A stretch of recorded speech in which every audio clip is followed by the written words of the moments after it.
नमस्कार, सुप्रभात। स्वागत आज की प्यारी सी सुबह में आप सभी प्यारे प्यारे दर्शकों का। मित्रों, सुबह से लेकर रात तक आज हम इतना भागते हैं कि रात होते होते थक से जाते हैं। न केवल थकान बल्कि अनेक प्रकार की जो समस्याएं हमारे जीवन में आती हैं वो भी हमें परेशान करती रहती हैं, हमारी आंतरिक शक्ति को भी क्षीण करती हैं और कई बार हमारी धैर्यता को भी छीन लेती हैं और फलतः हम बहुत परेशान हो जाते हैं। किसी ने बहुत प्यारी सी बात कही है मित्रों, और वो बात ये है कि जीवन में आने वाली समस्याएं ट्रैफिक सिग्नल के लाल बत्ती की तरह है। यदि आप थोड़ा धीरज रखते हैं तो वो लाल बत्ती जल्दी ही हरी हो जाती है। इसीलिए यदि जीवन में कोई समस्या है, कोई थकान है, कोई परेशानी है, थोड़ी धैर्यता रखें, जल्दी ही लाल बत्ती हरी हो जाएगी। तो आइए इसी बात के साथ कि हम धैर्यता को बनाए रखेंगे, चलते हैं आज के सुंदर सुवाक्य की ओर। ओम शांति। प्रत्येक इंसान अपने जीवन में शांति व प्रेम चाहता है, परंतु फिर क्या कारण है कि हम कुछ लोगों से घृणा करते हैं। उनका जिक्र होते ही मन में नकारात्मक भावनाएं उत्पन्न होनी शुरू हो जाती हैं। वास्तव में जब कोई व्यक्ति हमारा हृदय तोड़ता है तो हमें डर रहता है, शायद हम जी नहीं पाएंगे। जब कोई कारोबार में हमें धोखा देता है, झूठ बोलता है, कपट करता है, तो हमें डर लगता है कि कहीं हमारा नुकसान ना हो जाए, कहीं हमारी मेहनत विफल ना हो जाए। तो घृणा का पूरा संबंध किसी व्यक्ति के कर्म से नहीं है, अपितु ये हमारे हृदय के डर से है। और जिस व्यक्ति के हृदय का ये डर निकल जाता है, जो निर्भय बन जाता है, वो कभी किसी से घृणा नहीं करता।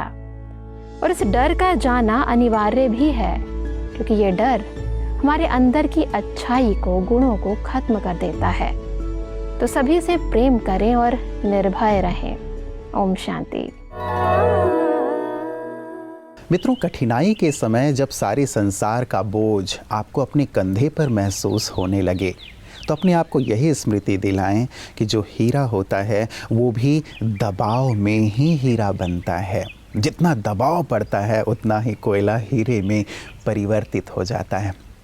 जीवन में आने वाली समस्याएं मित्रों हमें गिराने के लिए नहीं आती, लेकिन निखारने के लिए आती हैं। केवल हम अपने संकल्प को श्रेष्ठ बना करके रखें कि ये जो परिस्थिति है, ये जो समस्या है, वो मुझे निखार रही है, ये मुझे आगे बढ़ा रही है, तो हमारी खुशी, हमारी शक्ति, हमारी शांति बनी रहती है और हम सतत आगे से आगे बढ़ते रहते हैं। तो आप सतत आगे बढ़ते रहें। इन्हीं मंगल कामनाओं के साथ आइए चलते हैं अपने अगले सेगमेंट की ओर।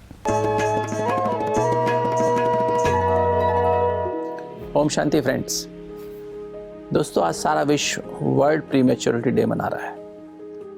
दोस्तों, जैसे कि आप जानते हैं कि यूजुअली 40 हफ्ते पर ही बच्चे को, माँ के पेट में बच्चा होता है, वो मैच्योर होता है। क्योंकि अगर 37 वीक से पहले अगर वो जो प्रेगनेंसी होती है उसको हम कहते हैं प्री मैच्योर या प्री टर्म बेबीज़। क्योंकि 37 वीक्स तक हमारे जो ऑर्गन्स हैं, बच्चे के जो ऑर्गन्स हैं, पूरी तरह डेवलप नहीं होते हैं। तो उनकी नीड्स, उनकी रिक्वायरमेंट्स, फूड की रिक्वायरमेंट या केयर की रिक्वायरमेंट टोटली डिफरेंट होती है। और ये जो प्री टर्म जो पैदा होते हैं 36 हफ्ते के या 34, 35 या 32 हफ्ते के 8 महीने के बच्चे जो पैदा होते हैं प्री टर्म, उनको बहुत अधिक रिस्क होता है कोई ना कोई इन्फेक्शन या कोई और प्रॉब्लम्स, न्यूट्रिशन की प्रॉब्लम्स होने के कारण से उनकी डेथ हो जाती है। तो दोस्तों, अभी सारे समाज में, सारे विश्व में लगभग हर 10 बच्चों में से एक बच्चा प्री टर्म होता है, मतलब प्री मैच्योर बच्चा पैदा होता है। तो आज एक बड़ा भारी चैलेंज है कि हम इन बच्चों को कैसे लाइव रखें, कैसे इनकी केयर करें। और सबसे बड़ी जो बात देखी गई है वो है स्किन टू स्किन कॉन्टैक्ट, माँ और बच्चे का संपर्क जो होता है ना। इस साल का थीम भी यही है, इस कॉन्टैक्ट को हम बढ़ाएं। जैसे कंगारू मदर केयर होती है ना, इस साल का ये थीम है कि इसको हम बढ़ाएं। जैसे कंगारू अपने बच्चे को अपने पेट की बनी थैली में रखता है तो उससे बच्चे की नरिशमेंट और केयर बहुत अच्छी होती है। इसी तरह से मदर की लैप है ना, माँ की गोदी सबसे बड़ी इन्फेक्शन और बहुत सारी प्रॉब्लम्स है उनके पास, उनके ऑर्गन्स मैच्योर होने में बहुत ईजी होता है। हालांकि आजकल हम उसको आईसीयू में रखते हैं या जो छोटे छोटे इंक्यूबेटर्स होते हैं उसमें रखते हैं, किंतु उसके अलावा माँ की जो अवेयरनेस, माँ का टच डेली, हर समय माँ का पास रहना बहुत बहुत आवश्यक है दोस्तों। वर्ल्ड प्रीमेच्योरिटी डे, आज का दिन जो आज 17 नवंबर को हम सारे विश्व में मनाया जाता है, और एक बहुत बड़ा कारण है ये बच्चों के मर जाने का, प्रीमेच्योर बच्चों को मर जाने का। तो इसको हम प्रिवेंट कर सकते हैं अगर हम इस लेवल पे सारे देश में और विश्व में अवेयरनेस पैदा करें कि इसका इलाज संभव है। और इसमें सबसे इम्पोर्टेंट बात है स्किन टू स्किन टच या skin to skin care. Mother का और बच्चे का आपस में कॉन्टेक्ट बहुत अच्छा हो, बहुत प्यार, लव, अफेक्शन, कंपैशन की फीलिंग बच्चे को आती है, वो बच्चे को उसमें इम्यूनिटी भी पैदा होती है और स्ट्रेंथ भी आती है और प्रॉपर केयर हो पाती है। ओम शांति। मित्रों, किसी ने बहुत प्रेरक सी बात कही है कि आपके अंदर इतनी क्षमता है कि आप किसी के भी जीवन को परिवर्तित कर सकते हैं। आप में वो ताकत है कि आप किसी की सोच को, किसी के व्यवहार को, किसी के जीवन को बदल दें। कितनी बड़ी सी बात है ना। और ये कार्य तब बहुत सहज हो जाता है जब व्यक्ति स्वयं के परिवर्तन से औरों का परिवर्तन करता है, क्योंकि दूसरों को देख कर के ही व्यक्ति ज़्यादा सीखता है। यदि मेरे जीवन में परिवर्तन है, मेरे जीवन में श्रेष्ठता है, तो निश्चित रूप से दूसरे उस श्रेष्ठता को सहज धारण करेंगे। और आध्यात्म ये कार्य बहुत सहज कर देता है मित्रों। अध्यात्म के इसी सुंदर पथ पर चलते हुए राजयोगिनी दादी मनोहर इंदिरा जी ने अपने जीवन को परिवर्तित करके, अपने जीवन को आध्यात्मिक रंग से भर के, अपने जीवन को गुणों और शक्तियों से सजाकर लाखों लाखों आत्माओं के जीवन को परिवर्तित किया, उन्हें ईश्वर से जोड़ा। आज उनका स्मृति दिवस है। आइए महकती यादों में उनकी सुंदर स्मृतियों से हम भी अपने जीवन को सुवासित करें।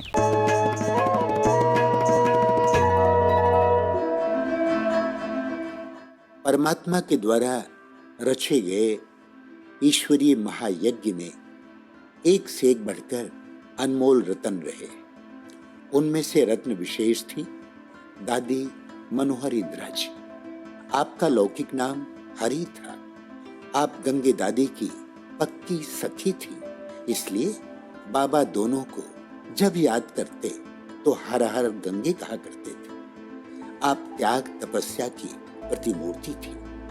सदा एक बाबा दूसरा न कोई, इसी महामंत्र से सेवा के हर कार्य में हाजी करते हुए आप आगे बढ़ती रही। पहले दिल्ली फिर पंजाब में अपनी सेवाएं प्रदान की। करनाल में रहकर एक बल एक भरोसे के आधार पर आपने अनेक सेवा केंद्रों की स्थापना की। दादी चंद्रमणि जी के बाद आप ज्ञान सरोवर परिसर की डायरेक्टर बनी। खुदा सबका एक है, खुदा के सब बंदे हैं, सब आत्माएं हैं, सब तुम्हारे भाई हैं, सबका तुम्हें कल्याण करना है।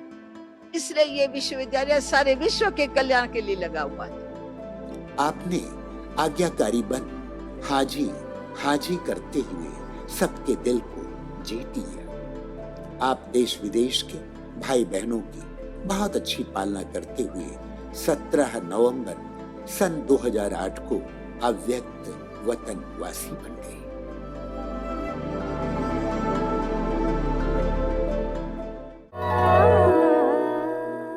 मित्रों, अपने आसपास के लोगों को बदलना हमारे हाथ में नहीं है, लेकिन हमें किसके आसपास रहना है ये तो हमारे हाथ में है ना। क्योंकि जिसके भी आसपास हम रहते हैं उनका प्रभाव हमारे ऊपर ज़रूर पड़ता है, अच्छा या बुरा। कई बार सुनने में भी आता है ना कि मैं चाहता नहीं था ऐसा करना, लेकिन उनके संग के कारण, उनके प्रभाव के कारण मैंने ऐसा कर लिया।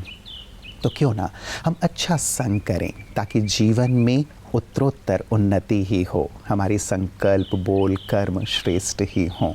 और ऐसा ही अच्छा संग ब्रह्मा कुमारियाँ सभी को प्रदान करती हैं। कैसे अच्छे संग में रहें और कैसे अपने अच्छे संग का प्रभाव दूसरों पर भी डालें, यही सुंदर शिक्षा ब्रह्मा कुमारी सभी को प्रदान कर रही हैं। आइए देखें पीस न्यूज़ हाइलाइट्स में।